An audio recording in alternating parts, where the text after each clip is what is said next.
मध्य प्रदेश के जबलपुर में राष्ट्रपति द्रौपदी मुर्मू ने रानी दुर्गावती विश्वविद्यालय के 36वें दीक्षांत समारोह में हिस्सा लिया। इस दौरान उन्होंने विभिन्न संकायों के मेधावी छात्रों को स्वर्ण पदक प्रदान किए। राष्ट्रपति ने छात्रों को उज्जवल भविष्य के लिए शुभकामनाएं भी दी। आम आदमी पार्टी के राष्ट्रीय संयोजक अरविंद केजरीवाल ने अयोध्या राम मंदिर में कथित चोरी के मामले को लेकर सवाल उठाए। उन्होंने दावा किया कि मंदिर से करोड़ों रुपए की चोरी हुई है, लेकिन अब तक ना तो कोई एफआईआर दर्ज हुई और ना ही जांच शुरू की गई। केजरीवाल ने आरोप लगाया कि इस मामले में कई बड़े नाम शामिल होने की बात सामने आ रही है। रक्षा मंत्री राजनाथ सिंह ने कहा कि आईएनएस दूनागिरी, आईएनएस अग्रय और आईएनएस संशोधक का नौसेना में शामिल होना भारत की समुद्री शक्ति को नई मजबूती देगा। उन्होंने इसे देश की समुद्री क्षमता के विकास में एक ऐतिहासिक और महत्वपूर्ण कदम बताया। राजनाथ सिंह ने कहा कि ये तीनों युद्धपोत भारत की रक्षा तैयारियों को और मजबूत करेंगे। तमिलनाडु के नामक्कल जिले स्थित आंजनेयर मंदिर में तमिल महीने के पहले रविवार पर हजारों श्रद्धालु जुटे। इस अवसर पर भगवान हनुमान को 1008 लीटर दूध से भव्य अभिषेक किया गया। धार्मिक आयोजन के दौरान मंदिर परिसर में भक्तों की भारी भीड़ देखने को मिली। दिल्ली में मानसून से पहले सड़कों के गड्ढे भरने के लिए विशेष अभियान शुरू किया गया है। पीडब्ल्यूडी मंत्री प्रवेश वर्मा ने बताया कि 2000 गड्ढों की पहचान कर उन्हें एक ही दिन में भरने का लक्ष्य रखा गया है। उन्होंने कहा कि जल भराव रोकने के लिए जरूरी स्थानों पर पंप भी लगाए गए हैं और सभी संबंधित विभागों के साथ तैयारियां पूरी कर ली गई है।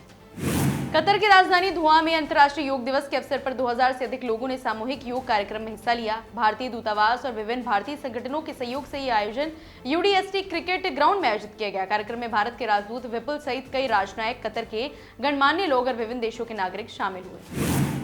सुप्रीम कोर्ट ने कहा है कि फुटपाथ पर सुरक्षित और स्वतंत्र रूप से चलना लोगों का मौलिक अधिकार है। कोर्ट के इस फैसले से दिल्ली में पैदल यात्रियों के अधिकारों को नई मजबूती मिलने की उम्मीद है। माना जा रहा है कि इससे फुटपाथों से अतिक्रमण हटाने और पैदल चलने वालों की सुविधाएं बढ़ाने के प्रयासों को बल मिलेगा। अंडमान और निकोबार में आइडिया समिट 2026 के दौरान केंद्रीय मंत्री किरेन रिजिजू ने राहुल गांधी ग्रेट निकोबार परियोजना पर आलोचना का जवाब दिया। उन्होंने कहा कि भारत के मजबूत पर्यावरण कानूनों के तहत सभी विकास कार्य हो रहे हैं। रिजिजू ने इसे देश की ब्लू इकोनॉमी और रणनीतिक विकास के लिए महत्वपूर्ण बताया।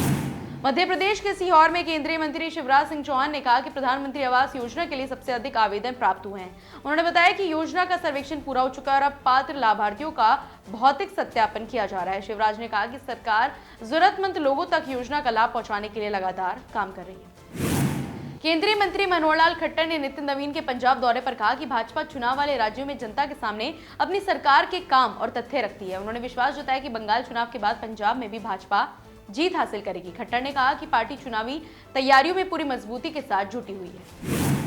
बेंगलुरु में कर्नाटक प्रदेश कांग्रेस कमेटी केपीसीसी ने नए अध्यक्ष बी.के. हरिप्रसाद के शपथ ग्रहण समारोह का आयोजन किया गया। कार्यक्रम में मुख्यमंत्री डी.के. शिवकुमार, कांग्रेस अध्यक्ष मल्लिकार्जुन खड़गे, रणदीप सिंह सुरजेवाला समेत कई वरिष्ठ नेता शामिल हुए। इस मौके पर पार्टी संगठन को मजबूत करने और आगामी चुनौतियों पर चर्चा भी हुई।